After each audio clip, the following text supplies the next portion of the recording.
Inside New Orleans Sports with Eric Asher is the first place award winner of the 2015 New Orleans Press Club's Excellence in Journalism Award for the category of Best TV Sports Show.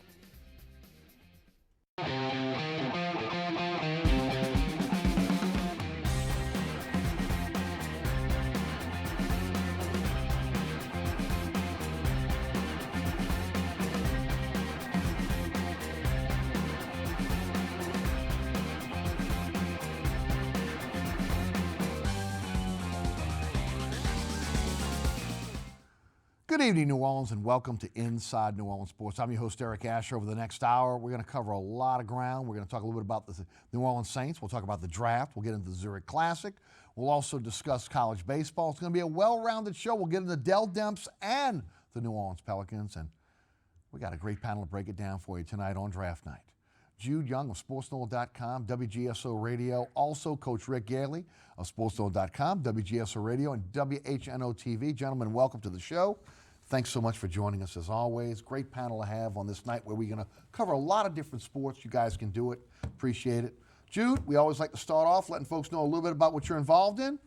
Let it rip. It's always an honor and a blast to be on your program, and it's always great when we have listeners on WGSO like the Eric Show and mine, the Jude Young Show, on Tuesday and Wednesday nights from 6 to 7 p.m. And I want to let you know this weekend, high school sports, something we specialize in on 990 a.m. We'll have the Brother Martin Series games 1 and 2 starting at 6 o'clock on Friday night, and at Sports NOLA you can watch live Jesuit and Destrehan, both of those second-round games in the high school baseball playoffs, and I think when it comes to prep sports, our collection of entities do it as well as anybody. I would definitely agree. Coach, welcome back. Always great to have you on the program. Thanks so much for filling in the last couple weeks on the last week, and again tomorrow, which will be Friday on my radio show. You've done a fantastic job there, and we always appreciate it. Tell the folks a little bit about what you're involved in. Well, it's a pleasure being with you and being with Jude. We're getting an early start on next year's football season because that's how I started working with Ken and Jude and company and in the original on Friday. But it's always a pleasure to be with you, and I enjoy doing your show whenever you're on special assignment. Yes, special assignment at right. the Jazz Fest, drinking the cold one. There's nothing more special than that. That's exactly why we live here. But doing some work with Sports NOLA, we'll be covering the Zurich Classic this weekend, and I'll be out there Saturday doing the 3 tailgaters with Ken and Ed, and then writing an article for Sports NOLA and WHNO TV 20. With the Prep Recruiting Insider during football season. Sounds great, guys. Let's kick it off. Let's talk a little Saints. As I mentioned, we're going to get into the Pelicans, going to get into the Zurich Classic. We'll talk college baseball. Your phone calls will come a little bit later in the program. Let's talk about the Josh Norman flirtation first. Jude, how serious do you think the Saints were? I find it interesting now as we're starting to find out more about what happened here. Obviously, when the Carolina Panthers rescinded the franchise tag, I never thought for a second that the Saints would be in the mix here. Sean Payton saw an opportunity to go out and get a cornerback that he's faced, that obviously he thinks is a very good cornerback. He reached out to Drew Brees about the opportunity of restructuring his deal to open up some cap space so that Norman would be able to be fit in under the cap. And it came down from what Josh Norman says to really a vote of his family on whether he was going to go with the Redskins or the Saints. They chose the Saints.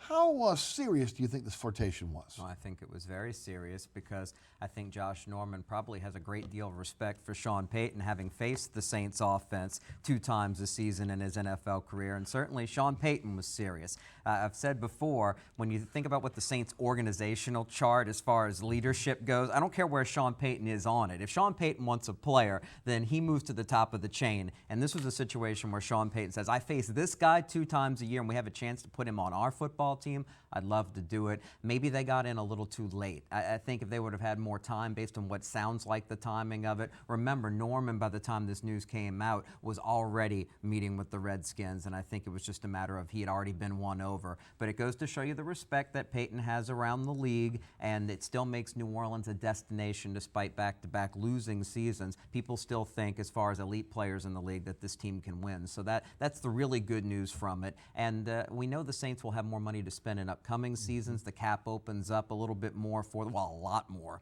for them. And they're going to look to add key players to try to win as long as Sean Payton and Drew Brees are together. Coach, your take. I found it very curious that the Saints would be as strongly interested as they were. There's a reason that they rescinded the tag on Norman.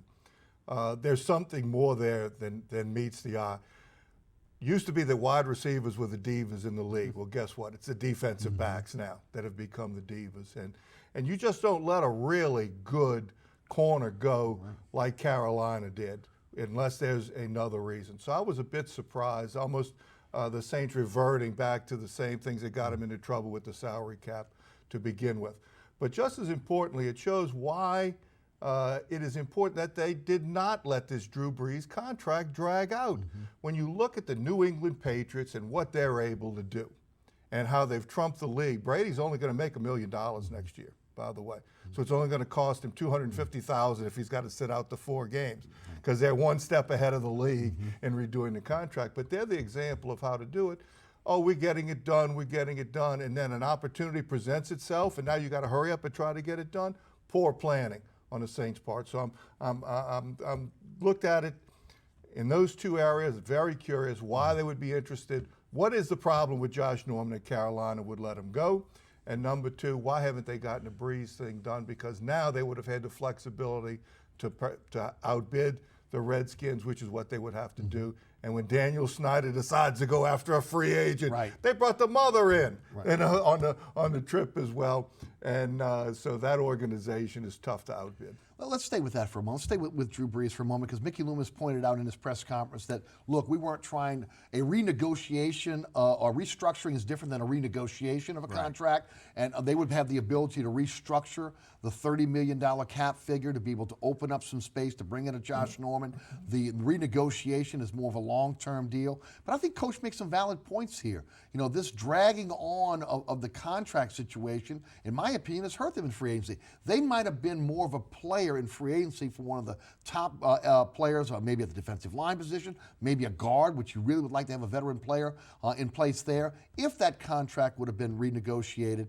Your thoughts on that, Jude? Well, I don't think this offseason, considering Norman came available surprisingly late in the game as far as going back to the start of March, I don't think this offseason really afforded too many players in free agency that the Saints thought, you know, we want to be in a bidding war here, a big-ticket guy that's going to make a real difference. So I'll defend them on that. And, Coach, I've had people say this before, so I have to bring it up again. Tom Brady's a bad comparison. You can pick any other quarterback in the league, but Tom Brady's the only quarterback in the league who's married to a filthy rich supermodel and also has a international contract as a model himself. He's got so much money coming in that what Drew Brees does pales in comparison, endorsement-wise. So that's a little difficult, but I do agree with the Saints' criticism about them not working quicker to say, hey, they've obviously made a decision to go, quote, long-term. Long-term in the NFL is at least a couple of weeks. Couple of weeks. But in reality, long-term in this case is anywhere from 3 to 5 years for a 37-year-old quarterback. They should be much further along and very close to coming to a new deal. And apparently, if you believe Tom Condon, his agent, they aren't. I wasn't holding up Brady as the example. I'm holding up the Patriots as the example. Because guess what? Drew Brees and Tom Brady don't do the contract. It's got to start with the club. Sure. You know, and so Drew Brees not getting done. It's not Drew Brees' fault that it's not getting done. It's not his responsibility to do what the Saints are supposed to do. So that's what I was holding up was the Patriots, not Brady, even though we could put his poster on a wall. I mean, it doesn't get much better than that. And we can bring up the Patriots to relate back to Josh Norman. I think that the Panthers see their roster as a pretty well-built roster within a system and how they're going to pay players at certain positions. And Norman wound up getting $15 million a year on average. I don't know if there were that many issues off the field despite the Odell Beckham game we all remember. I think it was a matter of the Panthers see themselves modeled much more after the Patriots, and they say, we're a pretty good defense from front to back here, and they win in the front 7 in particular. They think they can replace what Josh Norman brought to the table. And oh, by the way, as good of a corner as he is, 4 interceptions was his career high last year. He has good ball skills, but he doesn't have elite, highest paid in the league ball skills based on what we've seen in NFL history. Leads me to my next question, Jude. Is his success a byproduct of the front 7 of the Carolina Panthers? And if he would have been with the New Orleans Saints, would that skill set have translated here? well. I think that the pass rush is everything in the NFL. I think if you're winning up front, it makes life easier for everybody behind the guys on the line of scrimmage who are wreaking havoc. If you're putting pressure on the quarterback, an average cornerback looks above average. Coach can tell you from looking at film, it all starts in the trenches. The Panthers have had great success there. The Broncos won the Super Bowl there. To me, I think the Saints lucked out in not winning this particular late bidding war because they're a lot further than one player away, particularly a cornerback who, as I mentioned, has a lot of strengths, but one of them isn't the winning games, week in, week out, making huge plays by creating turnovers, which is something that the Saints really are focused on trying to improve at. The beauty of football is that both are dependent on each other. You're depending on the pass rush to put pressure on the quarterback. You're depending on the coverage to give the pass rush a chance to get there. The Broncos pass rush got a lot of notoriety last year, deservedly so. Look at their defensive backfield play. Exquisite. Aqib Talib isn't just some guy off the street. So that's the beauty of football, that it goes together.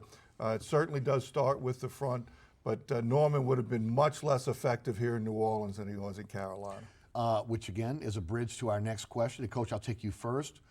Tonight, when you start looking at the draft tonight, tomorrow, and Saturday, as we are a live broadcast on a Thursday, let's look at the team needs right now. Let's talk about the Saints because, again, I think that most of us agree they've got to beef up this defensive line.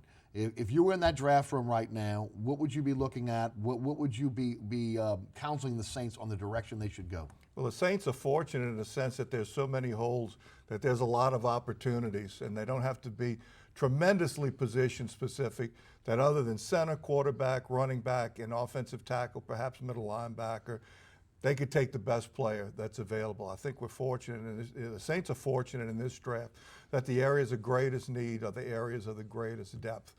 Or you have some impact players early in the draft at edge rusher, which they actually absolutely have to have, but you've got enough defensive tackles that there's some depth to be able to get along the way, plus outside linebacker, which is, as we learned with Donnell Ellaby last year, how important that weak side linebacker position is.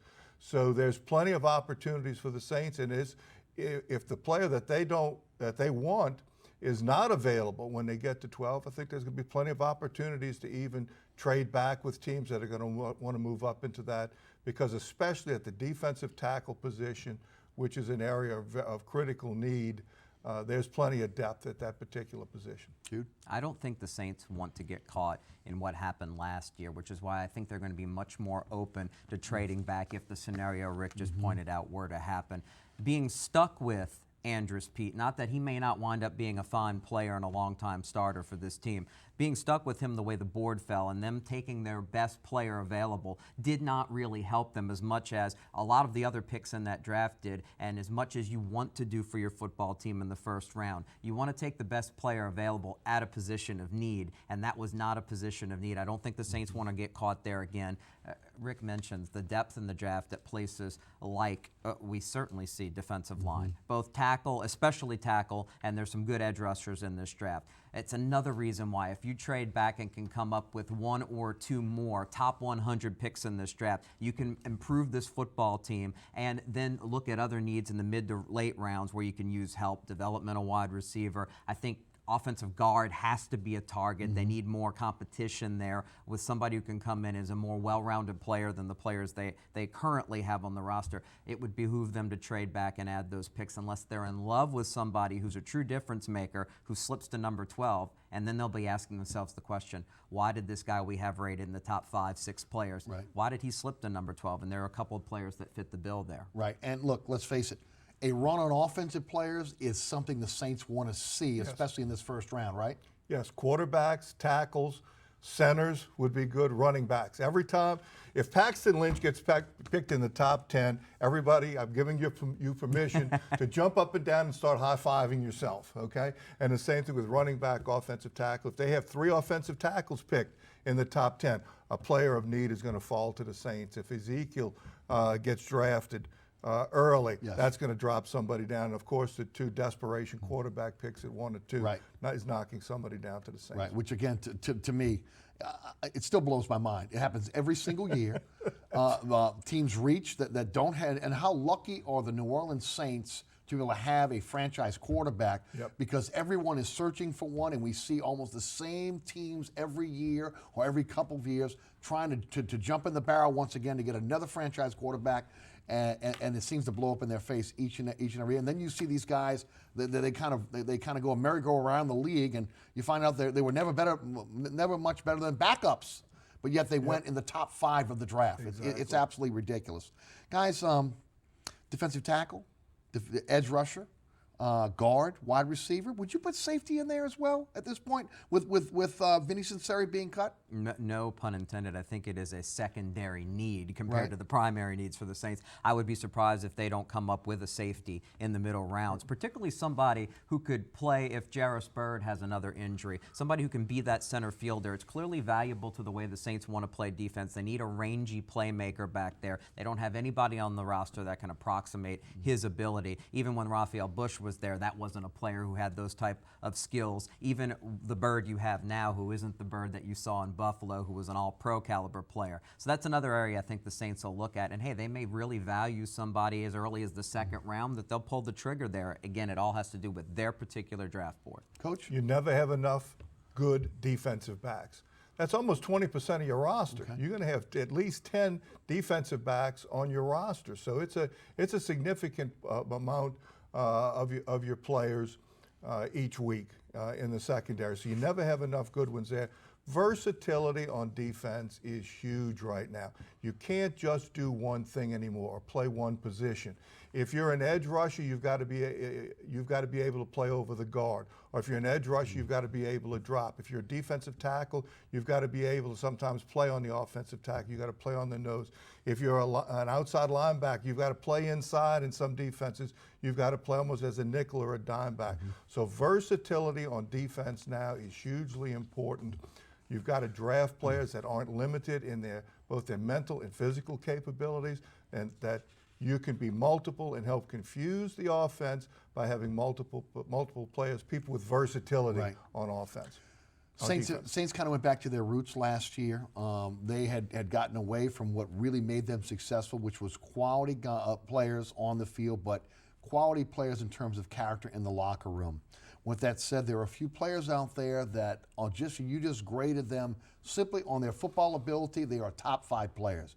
You start looking at the baggage off the field, and then those guys tend to drop. I'll ask you about 2: Robert Nkemdiche, Noah Spence. You think that they're in that bullpen for the New Orleans Saints? Do you think that's a possibility for them, or do you think that again, after last year of going with character guys, that they stay away from, especially early or in the first round, they stay away from guys that have maybe some baggage in this draft? Reports have told us they've looked closely at both of these players, as they should, but they're red flag players for off the field concerns that I think are 2 very different kind of red flag players. With Noah Spence, I think this is an immature young man who appears to be doing everything in his power to show that he's grown up. Having to leave Ohio State and go to an FCS school at Eastern Kentucky, I think that really showed him something in life that, hey, I've got to straighten it out or I'm going to ruin this great talent I have. Being able to write a letter to all of the teams of the quality that he put out this week, and just showing the little things, although there's still some questions about his maturity, still a young man that you wonder about somewhat. It appears he's taking all of the right steps. When you talk about Robert Nkemdiche and talk about his brother Denzel, his older brother,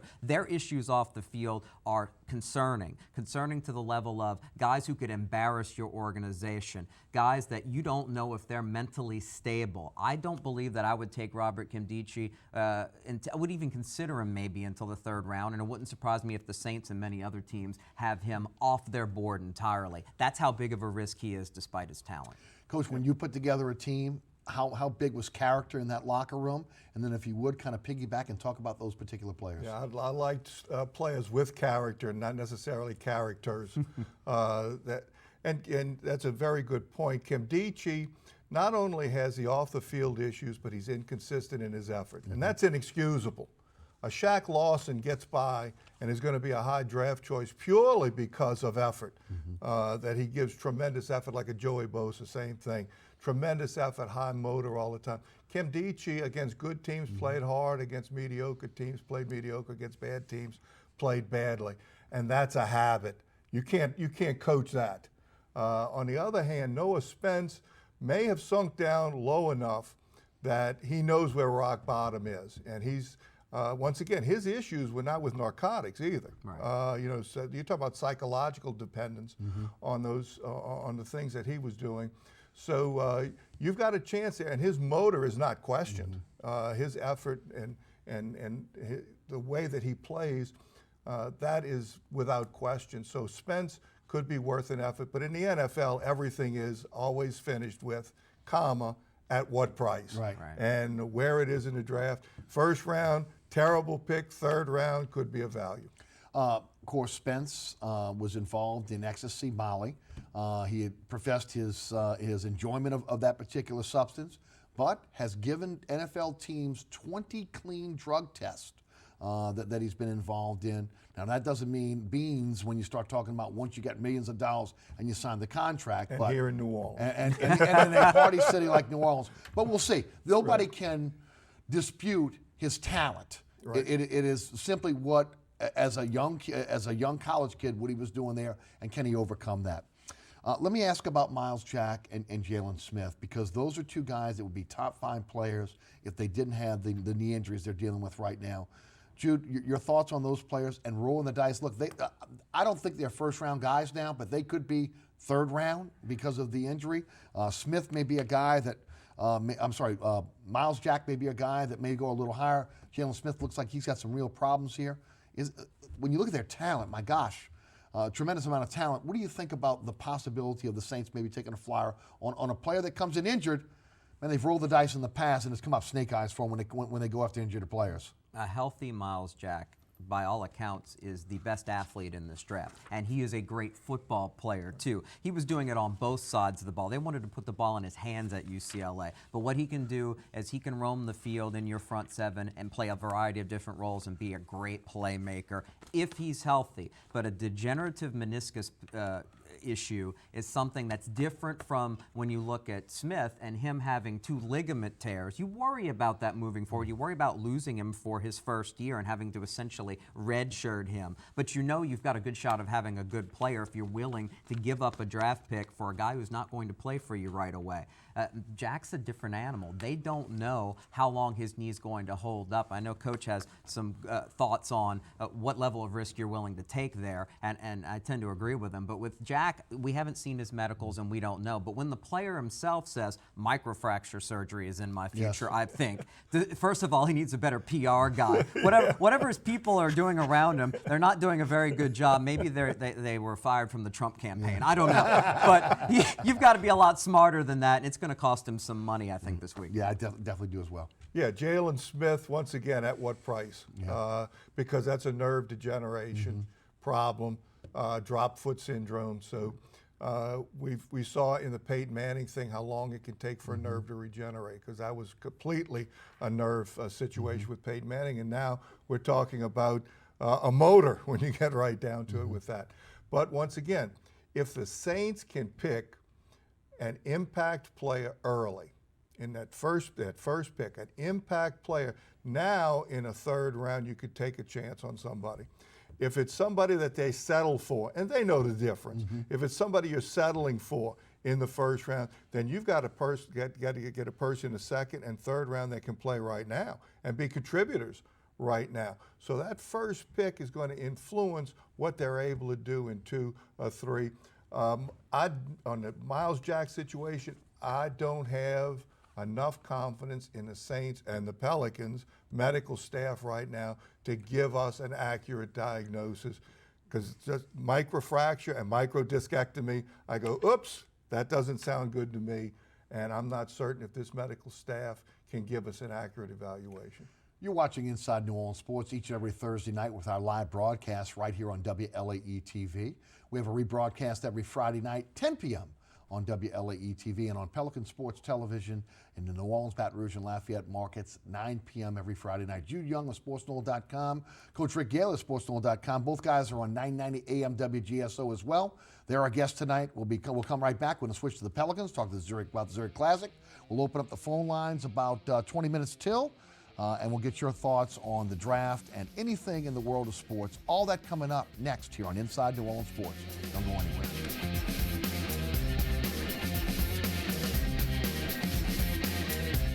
Inside New Orleans Sports with Eric Asher is underwritten by Located on Lake Pontchartrain, Brisbee's Lakefront Restaurant and Bar offers traditional West End favorites, a scenic view, oysters, and numerous tasty options. More information is available at 504-304-4125 or brisbeesrestaurant.com. Mr. Ed's Oyster Bar and Fish House has been shucking here since 1979. Located at 3117 21st Street in Metairie, Mr. Ed's Oyster Bar and Fish House offers raw, fried, and grilled oysters as well as a range of Cajun and Creole dishes. Enjoy a dozen with a smile. My life is full of statistics. Thing is, I could have dropped out of school and become one myself, but I didn't because I had people that believed in me. Here's another statistic. 7,000 students drop out every school day. That's one every 26 seconds. It's time that students know that we believe in them. Inspire a student and share your message of support at boostup.org. Welcome back to Inside New Orleans Sports. Got a great panel for you tonight. Jude Young and Coach Rick Gaille. We'll be heading to the phone lines in about 15 minutes. Folks, we're going to shift gears here from the Saints. We'll get back to the Saints in a few minutes. We want to really touch on a lot of different subjects tonight, as it is draft night for the New Orleans Saints, the New Orleans Pelicans. And look, I'm on the record. I've said it already. I think that the entire front office needs to be pressure washed. I think it's organizational suicide, in my opinion, for Dell Demps to be retained by this franchise.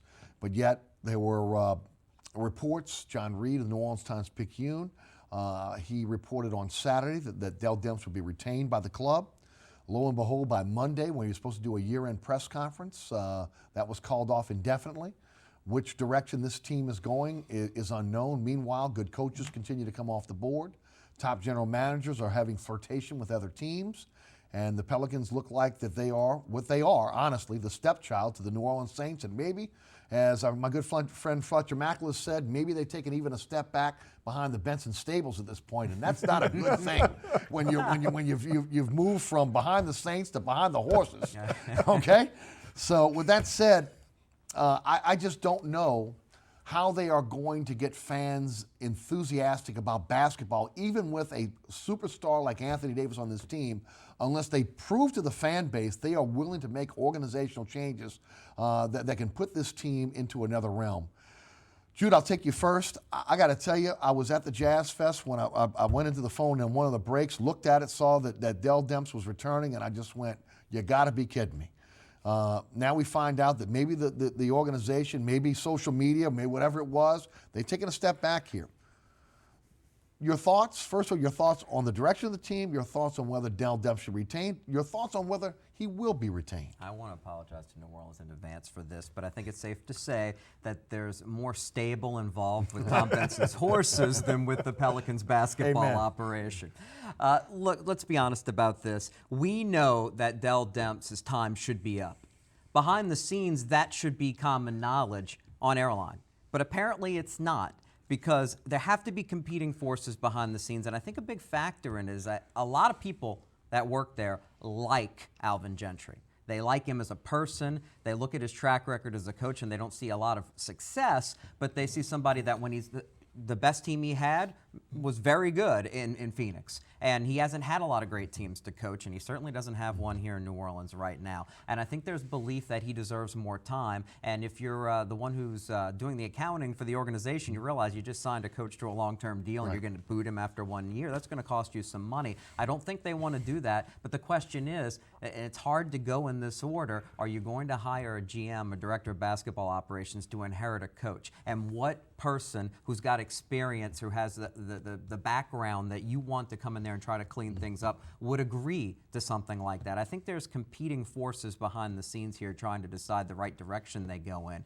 But I think the strongest move that is wanted, if I had to guess, is to keep Gentry, and that's what may be complicating things here.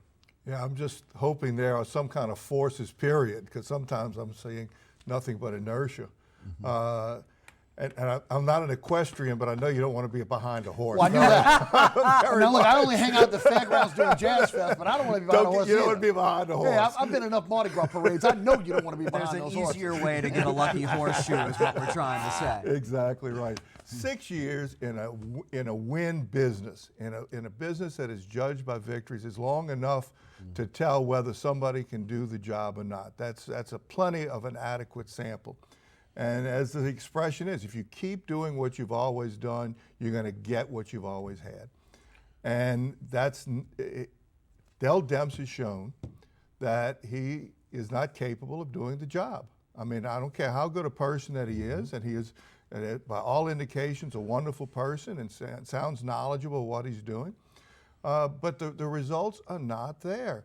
And everything that is the way that it is in the organization is because of Dell Demps. Nobody's been in his way or stopped him from doing what he's needed to do, what he thought was in the best interest of the organization.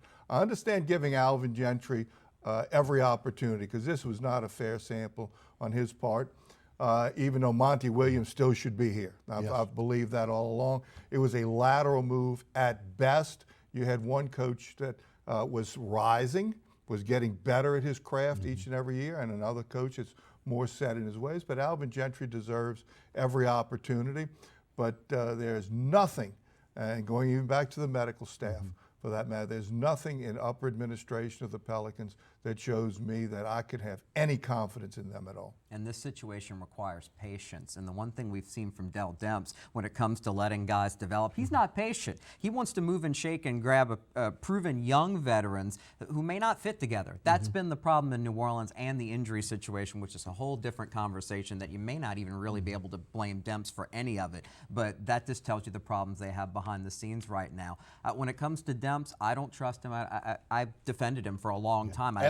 Liked what he was trying to do. A lot of people jumped on him earlier. Yes. A lot of his moves made sense to me. Me too. But here's a situation now where you need to be winning in 4 years before Anthony Davis can decide to bolt.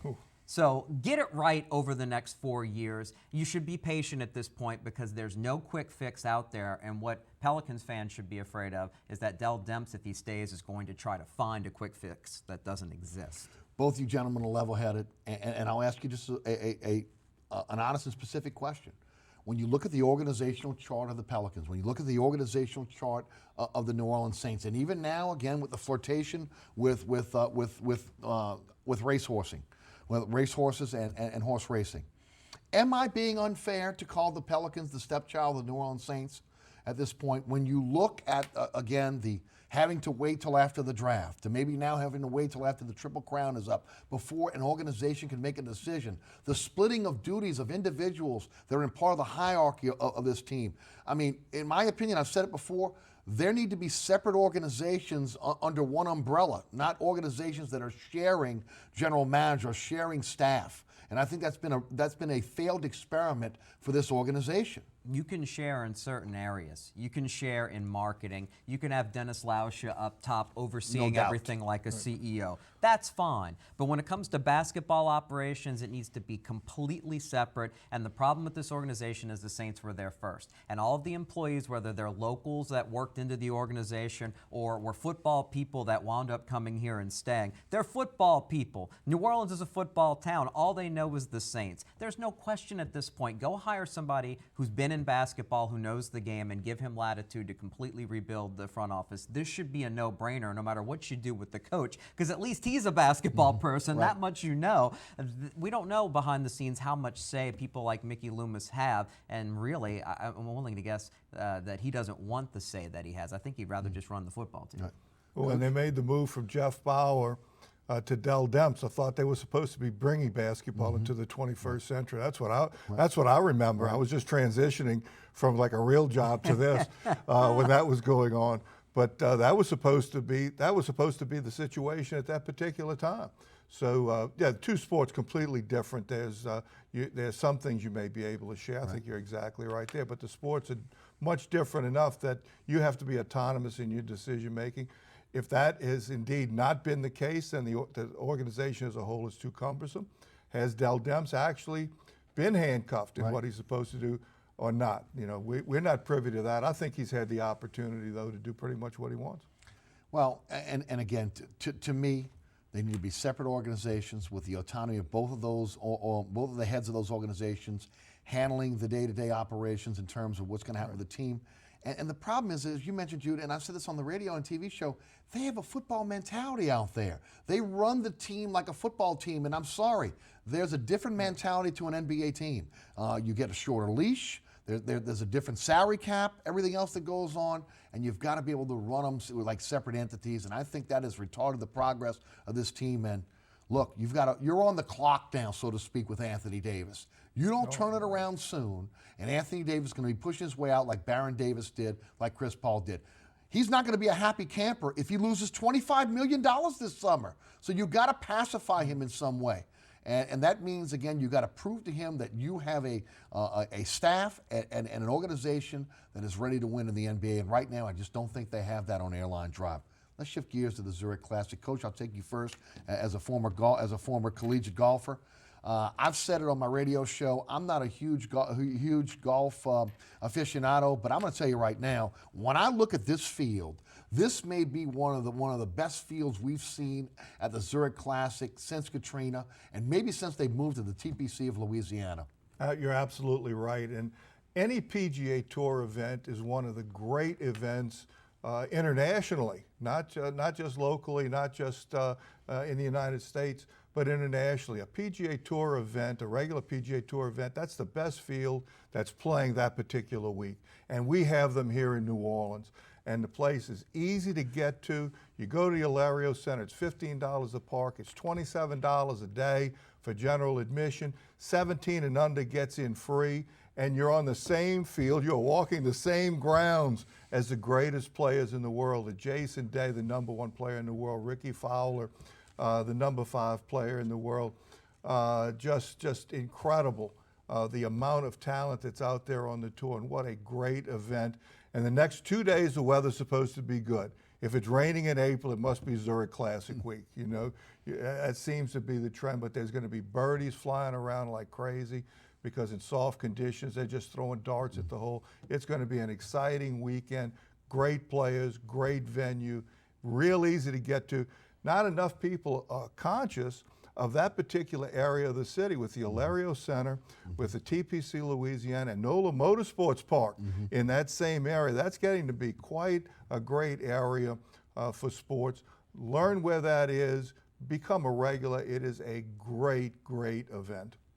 Drew, what can you add about this year's field? What can you add about the tournament as a whole? Well, you have to tip your cap to Steve Worthy, the CEO, putting this tournament together. You have to be so impressed with how much money, millions of dollars, they raise every year for charity locally. The tournament on and off the course is being run properly. They've got a purse, now, over $7 million, so they're attracting better and better golfers as much as you can where they sit on the golf calendar throughout the year. And the priority of the tournament, it's still special for the many decades that New Orleans has been able to host a PGA Tour event. That's special. Is it one of the marquee ones on the national and international scene? No, but you are drawing great golfers because you're a great city, a great golf course, and good leadership, and you've got the money available, and you're working hard behind the scenes. You've got leadership that's doing that to get the best possible field. And the attendance is good every year, even with weather concerns this time of year, even with Jazz Fest. A lot of things are being done right, and if you like a fun event, they have plenty around the golf if you're not a golf fan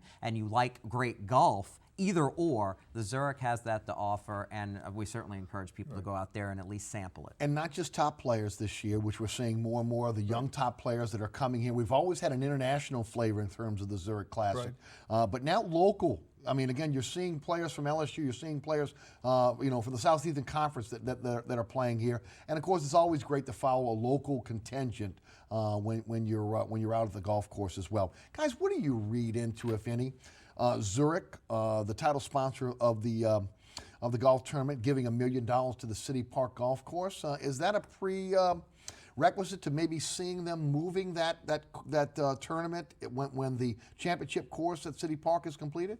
You have to think that there's going to be a movement to make that happen, to bring the tournament itself into New Orleans, no matter how great the location. The TPC of Louisiana is such a fine course, simply because if you're the city, you're going to fight hard to try to have another marquee event in the city. And I think the Zurich is trying to at least help local golf at the very least, but there could be more behind that I'm not going to speculate about. But clearly, if you're the city of New Orleans, you want that major event to be in your town, and the question is, will this course be able to fit the bill? They're certainly having great plans for it, but it's been a long time coming. And the logistics of having a tournament there at City Park is going to be almost nightmarish. Right, with the Jazz Fest just down the block? Yeah, just down the block. Right. And the openness of that particular area, it's going to be difficult to do that. Would you say impossible? Based on parking, is it possible to do that at the same time of year? I think it's possible. I'm not going. No, I mean, no offense, but I'm not going to fight that nightmare. That's a good point. But yeah, there's so much. That particular area is so vast. It's just trying to contain the golf tournament, keeping the people in the golf tournament that are supposed to be in the golf tournament, and the people that aren't supposed to be in, keeping them out. So that could be very difficult. Zurich has been very generous. They're a great title sponsor. A bunch of these Zurich ambassadors that are here, including Justin Rose, who's a defending champion, number 10 in the world. He's a Zurich ambassador, as is Jason Day. So they have been a godsend to this particular tournament. But the tournament players clubs have spent a lot of money on the TPC of Louisiana to make it a tournament golf course, which is what it is. And maybe a better target would be for the City Park course once it's completed, is to try to come up with another type of event. I don't know if it's going to be a PGA Tour event, maybe the World Golf Championship, senior event, LPGA. Go for something else to increase the ability to showcase New Orleans and do it at that course. There are plenty of options. Yes, no doubt. 866-3200. We'll open the phone lines now. Everything is wide open. You want to talk draft, you want to talk Saints, you want to talk a little bit about the Zurich, maybe your thoughts on the Pelicans and Dell Demps, also college baseball. We'll take those calls now at 866-3200, which leads me to college baseball. And you guys, especially at sportsnola.com, are on top of college baseball like no other site out there. And Jude, I'm telling you, this is almost a throwback in terms of the quality of talent that we're seeing this year when you talk about collegiate baseball here in Louisiana. As I've mentioned, for a long time in Louisiana, man, you didn't want to get to the midweek games because you knew you were playing against tough competition. Boy, that type of competition is back now. There's no question, and Coach is going to love this. It's all about good coaching. These programs have great head coaches. What's happened at Tulane, David Pierce was a steal.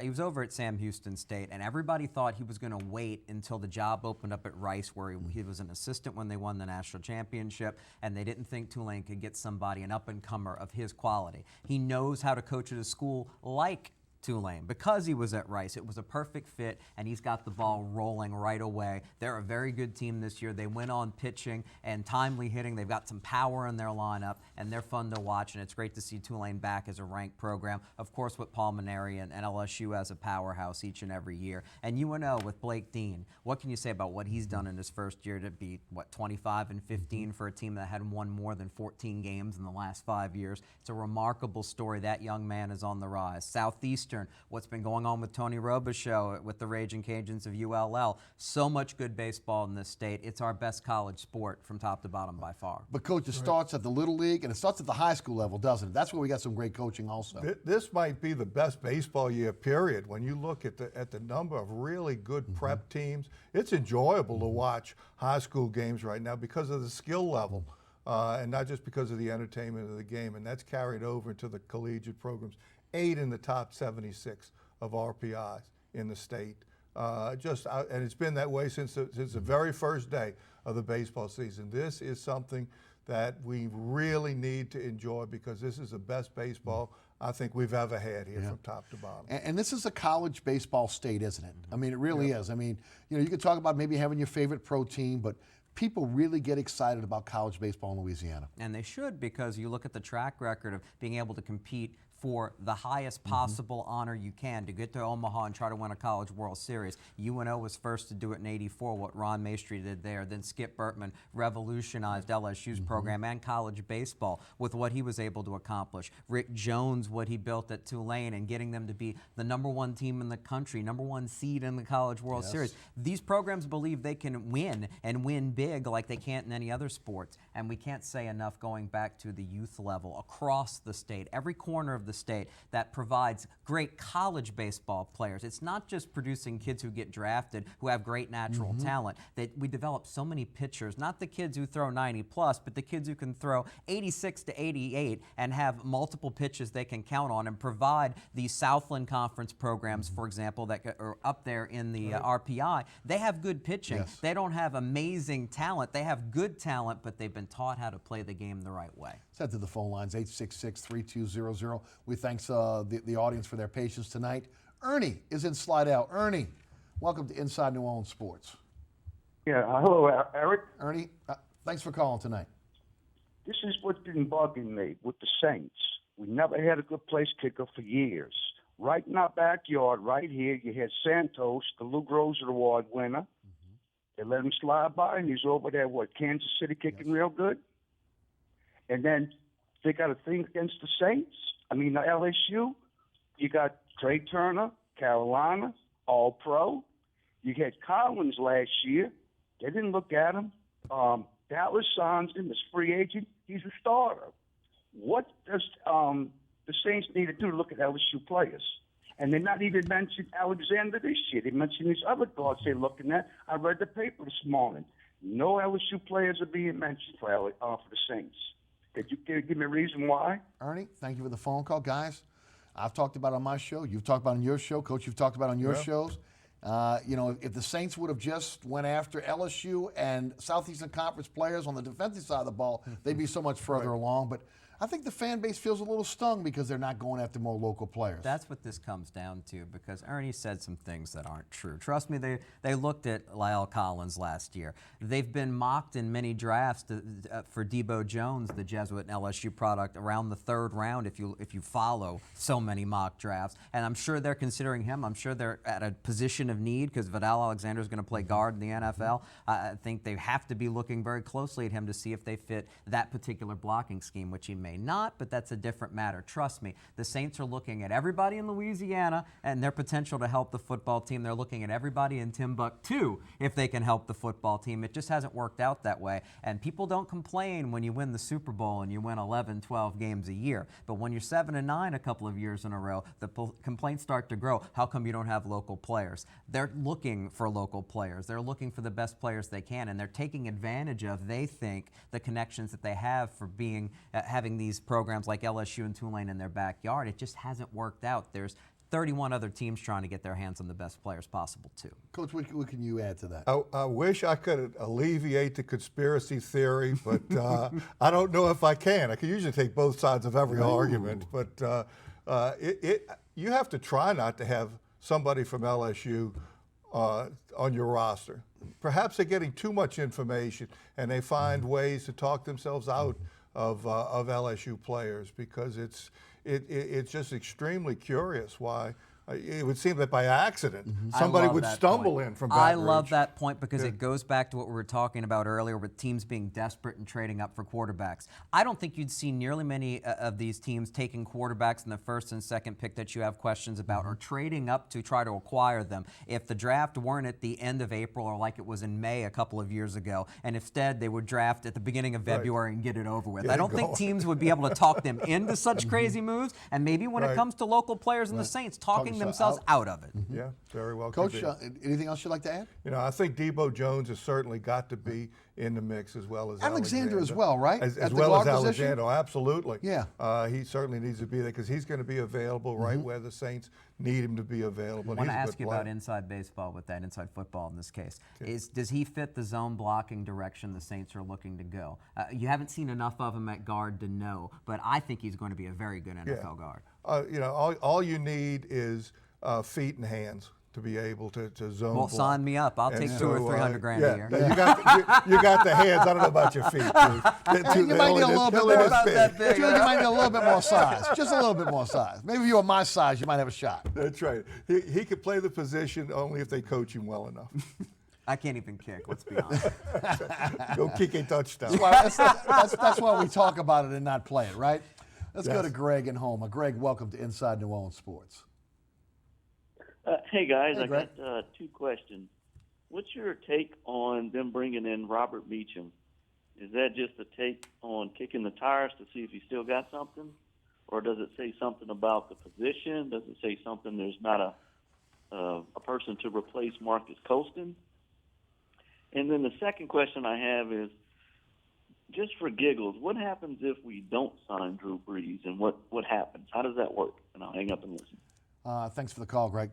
Meacham, look, I think every player gets an opportunity that's been a former player to try out with teams. I'm sure there's some relationships there between Meacham and the Saints. But, I think if Meacham still had something left in the tank, what the Saints needed wide receiver last year, he'd have been on this team. It's like we were saying, LSU or Timbuktu. Any age you're going to look for to see if somebody can help your football team. Robert Meacham definitely knows the Sean Payton offense to a T. He's played in it for many years. Apparently, he still runs a pretty good 40. Maybe he can still stretch the field. The reason why he stuck around as long as he did the first time was because of his ability as a blocker. And look at the Saints wide receiver situation. 6 picks going into the draft, a lot of needs on defense, and outside of Willie Snead and Brandon Cooks, do you like their wide receiver core very much? No. They may be grasping at straws to fill out 5 or 6 to carry on the roster who can help them at least in some areas. Yeah, it'd be a courtesy to Robert to see if, but it's also an indictment on the position that the personnel is not there to what their capabilities are. And if Drew Brees doesn't get a extension on the contract and he's not playing next year, number one, it's going to handicap them this year with a $30 million cap hit, even though his salary's $20, which is right in the middle of the road of quarterbacks now. If he's not the quarterback next year, then you can rest assured that in 2018 we'll have the first draft choice. Right. Well, let's piggyback. Let's talk about a little bit about that, because again, if a deal doesn't get done and they try to franchise him, that's the 3rd franchise tag. There's a penalty that comes with that. And I don't think the Saints can afford ultimately to pay him up to what, $40 million? There's over $40 million. Okay, for that. So the Saints are not in a position of strength the longer this thing lingers on. Am I right? That's right. And for Drew Brees, you notice how he said he was willing to make something happen to be able to add a talent like Josh Norman to the team, because that benefits Drew Brees in winning this year with the New Orleans Saints. He's not willing otherwise to make any moves when he knows he has all the leverage. He's still a player who, just like we were talking about Miles Jack, with his long-term issue, can he help you win for 3 to 5 years, though? Drew Brees can definitely help you win for at least 2 to 3 years, and he can help any team to win, and Drew Brees knows that. He's still that good, and he's going to get the money that he thinks he deserves and the security of the deal as well in case something does happen, because one play can end it all. Yes. Yeah, like we were talking about before. When you have a problem, get everybody in the huddle and find a solution. We're not building a rocket ship. And this isn't the first quarterback or the first club that's had to try to negotiate a contract. Get in a room and lock the doors from the outside, and you don't come out till it's done. It's inexcusable for this to keep dragging on, and it's hurt the organization already in the Norman situation. I cannot think of a good reason for this not to get done, and it starts with the organization. But guys, I think we all would agree Drew Brees deserves to be paid, okay, and be paid handsomely. One of the top quarterbacks in the NFL. I hear it all the time. Drew Brees should give money back. Drew Brees is making too much money. And I'm one that has always said, hey, you don't make mistakes in signing overpriced free agents that don't pan out, re-signing your own that don't pan out. You don't make mistakes in the draft, which again is the lifeblood of an organization, where you get players that are coming on the cheap for at least the first 3 to 4 years. And then all of a sudden, you've got more money to spend in free agency. You've got more money to acquire players. You don't do that, and you're in the scenario the Saints are right now. All of a sudden, you're bringing in undrafted free agents to fill out that roster. You're not filling out the bottom half of the roster like the Saints were doing when they were winning consistently. Those guys are now counted on to play significant roles with the club. So I don't blame Drew Brees for trying to get as much money as he can as the window closes on his career. I blame the organization for the missteps that they've had financially that have put them in the position now where they have to try to wrangle with Brees in terms of what type of contract he's going to end up with. Whether you're at the water cooler or the bar or the coffee pot, if you hear anybody tell you Drew Brees has made too much money in New Orleans, you walk away, because it's not even worth having a discussion with him. That is ludicrous. He's still worth the money now. At worst, right now, he's still a top 10 quarterback in the league, and he deserves to be paid for his services. He is a great football player. He has been a great football player, and he's also taking care of number one. Like I said with Tom Brady earlier, he doesn't have a supermodel wife. He has a lovely wife and plenty of kids to take care of, short and long term, and the man deserves to take care of his future and to try to build the best future possible for him. It's not greed. It's called taking care of number one, and each and every one of you out there would do the exact same thing. Yeah, it's American free enterprise. And Drew Brees' contract, as far as his salary from year to year, is right in line with everybody else. Absolutely. The structure of the contract has the Saints bumping their head up against the salary cap. Poor drafts. In a 5-year period, only 6 players. Through 2014, only 6 players out of those 5 years are still on the roster. Cheap labor is tough to come by. You got to make drafts work. Now, they have 9 still on the roster from last year. Jeff Ireland effect, that gives you a chance. You work out Brees' contract. You have another draft like you have last year. You get back some semblance of sanity within the salary structure, but it's not Drew Brees' job to make less money. It's the Saints' job to make a valuable contract work within the system. See, guys, I'm cautiously optimistic on last year's draft because I'm one that says that, you know what? You almost were forced to have these rookies make this team because you didn't have the money to go out and get veterans. We'll find out this year if those players are legitimate NFL players or they were just placeholders because you couldn't afford to go out there and upgrade the roster. Very true, but returns are good early on. I think Andrews Pete at worst will wind up being your long-term right tackle. Zach Street's not giving up that spot easily, and again, probably not the best pick for their needs at the time, but he's going to be at least a solid football player for you. You love the 2 linebackers after that, Anthony and Kikaha. They're good football players. P.J. Williams we didn't get to see, but he's got talent and they rave about him behind the scenes. The one little trade up, and I don't mind this in the mid-rounds when you feel like a guy's really falling, Damian Swann, if the concussion issues don't bother him moving forward, you've got a good football player in an area like we've talked about tonight where you need depth and quality at cornerback. So again, there were some good picks there, and I'm interested to see how Davis Tull works out. They knew he was an injury problem coming in. He got nicked up even more, so they redshirted him. He might provide some of that pass rush help that they so desperately need because a lot of people rave about the quality of that pick in the 5th round when they made it. We'll see. I think they wound up actually having a pretty good draft for once, although it's easy to doubt it based on their recent history. The history. Coach, you got the last word, about a minute. 9 people that are still on the roster, and you could see a rationale. You see some possibility. The draft before, there's one. There's only one. And a history of one player per draft making an impact since '06. Exactly. So you see some rationale behind the selections, and after seeing most of them play for a year, you see that they are possibly real NFL players. So it's something to be encouraged about. Well, this is Christmas for NFL teams. It's Christmas for NFL fans. It's an opportunity to be able to upgrade your roster. Let's hope the Saints make a significant changes in their roster and bring in some quality players over the next 3 days. Gentlemen, thanks so much for being with us tonight on Inside New Orleans Sports. Rick Gaille, also Jude Young, fantastic panel tonight. Thanks so much for tuning in. Remember, there's a rebroadcast of this program each and every Friday night right here on WLE at 10 p.m. Also on Pelican Sports Television in the New Orleans, Baton Rouge, and Lafayette markets. That's 9 p.m. every Friday night. You can catch me on the radio, 9:90 a.m. WGSO, 11 a.m. until 1 p.m. weekdays. Also on the TuneIn Radio app, and you can listen live, download the podcast at ericasher.com. Folks, also, every single episode of the award-winning Inside New Orleans Sports can be seen at ericasher.com as well. Check out Coach Rick Gaille, who will be sitting in my chair tomorrow, 11 to 1 on 9:90 a.m. WGSO. And, of course, Jude Young every Tuesday and Wednesday nights on 9:90 a.m. WGSO as well. And you can catch Coach with the Three Tailgaters, the great Three Tailgaters, every Saturday. That is from 10 to noon on WGSO. Also, folks, as always, special thanks to our guest tonight, Jude Young and Coach Rick Gaille. Also to the WLAE production staff, including Ron Yeager, Jim Dotson, Kenny Juno, Philip Williamson, Naila Jones, and my director, William Hill. I'm Eric Asher. Have a wonderful draft weekend. We'll see you right back here next week to break it all down on Inside New Orleans Sports. Thanks for watching.